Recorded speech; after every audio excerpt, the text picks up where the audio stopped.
other sites that could be opened in addition to Alligator Alcatraz and Camp Blanding as future detention sites? Do you have your eye on anywhere in particular? Well, so Camp Blanding is up in Northeast Florida. It does have an air. It has a runway. I don't know that it would be as equivalent to Alligator Alcatraz because the runway is not as big. You may be able to move people right out of there, but you do have Cecil Field that's very close to that. So when we look at this, it's really what makes logistical sense. Again, I'm not creating the Four Seasons for illegal aliens. I'm not detaining just to detain. Like, that is not what we're doing it because there's a process involved for deport. Even the ones that have had the final order of removal, which is most of the people at Alligator Alcatraz, there still is some process that goes through that. So if it's detain, go through the process, and then be able to remove, that's something that we have an interest in being able to help facilitate to be able to increase those numbers. So I think Blanding would have the capacity to do a couple thousand. We initially were planning on just kind of opening that right away, but what I noticed as it was coming, DHS was sending people to South Florida, but we thought it'd be a little bit more, and then we waited for the flight, and the flights have started, so we want to get a sense of that cadence, I think, because yes, we're getting reimbursed for this, and so any of these people that are complaining about the money, the state's getting reimbursed. It's this is money that was actually going to paying for them to be in hotels in Manhattan. So I think most people would say it's better for this than for that. But that's a federal call. It's a policy decision that they've made.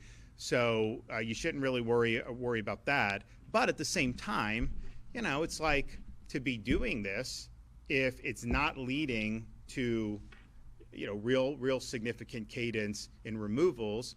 Then I'm going to wait for that. Now, if I have confidence that it will, and I think it will eventually, once that happens, then we'll go. And so Kevin Guthrie's ready. I know that they did put out the bids for it. I don't think that they've awarded the bids because we want to make sure that we know kind of what's on the horizon. The cadence is picked up down in South Florida, but we want to make sure that we're doing that. And here's the thing: as the cadence picks up, your capacity effectively expands dramatically because people will be in for a short period of time and then they go, so you can constantly backfill. So if you got a couple thousand spots, you know, it's not like it's the static couple thousand people indefinitely. It's ideally would be you go in and then you get out pretty quickly, and that's our objective. And we remind people, you know, we do have options for you to short circuit that whole process if you're here illegally and simply go home on your own with a ticket. Now you'll be escorted. They're going to make sure you get on the plane, and there will be oversight. You're not going to be able to abscond, but you will be able to return to your home country without having to go through all this. You know, my view on it is, look, you know, if you're here illegally, right? I mean, I'm not saying like everything government does, there's always flaws in it.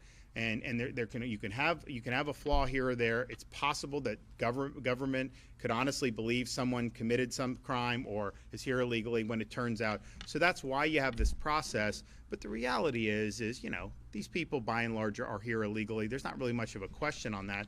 So if that's the case, you have an opportunity to kind of short circuit that whole process.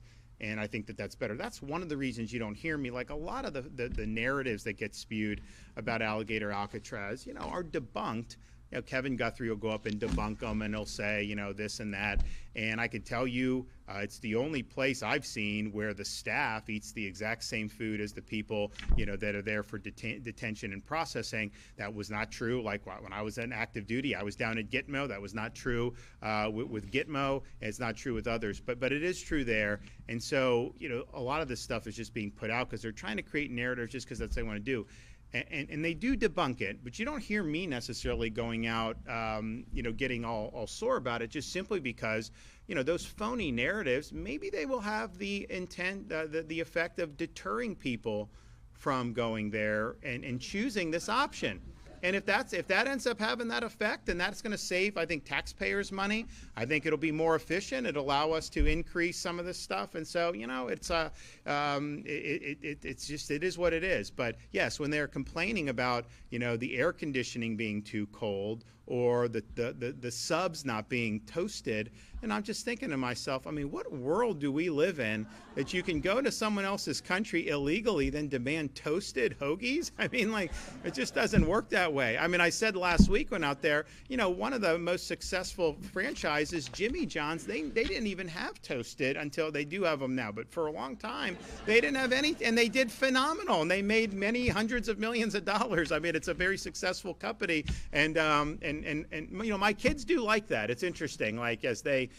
The one thing that my kids will acknowledge is, you know, their dad doesn't steer them wrong on trying new things. Like, I know kind of what they would like, and so they do like that.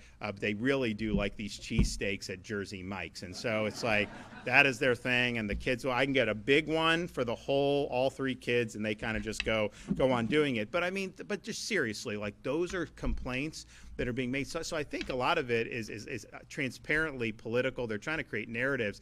But you know, it's like if some people think that oh my gosh, like I'd rather not, okay, good, then take the plane ticket and go. I will say this though, I mean, and this is not just true with what we're seeing in Florida with some of the stuff. I think it's true nationwide with some of these Democrats. Now, I know like you pretty much need a search warrant to find a Democratic Party in Florida anymore with how poorly they've done. But you know, it's fine. But put that aside. And I know they're not doing, I know they're not exactly lighting the world on fire nationwide either, but, you know, when I see, it's like, you know, what really motivates you, right? I mean, and so like, you know, people ask me like, hey, see, I'm obviously motivated by education, parents' rights, law and order, fighting illegal immigration, fighting the woke, you know, paying down debt, you know, good budgeting, emergency. I mean, there's certain things that like, you know, I really get passionate about. And the things that they are passionate about have nothing to do with Americans. They are very passionate about allowing people that have come to this country illegally to remain indefinitely, and even running interference for criminal aliens.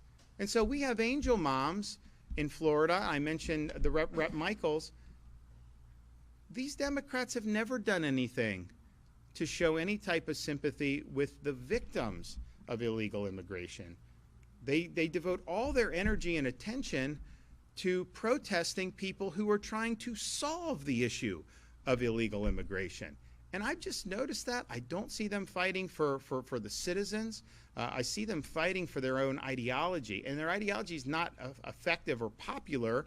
And we may get a good glimpse of that if this guy gets elected mayor of New York City. I can tell you that. Not going to end up well if that happens. But man, this is really what they care. They really care about an open border. They really want people to be able to not have consequences for coming into the country illegally. And I just think it's bizarre that that is something that they are so unbelievably passionate about. And it really is putting the people of this country last. And that's what they've continued to do in so many different things that they've embraced.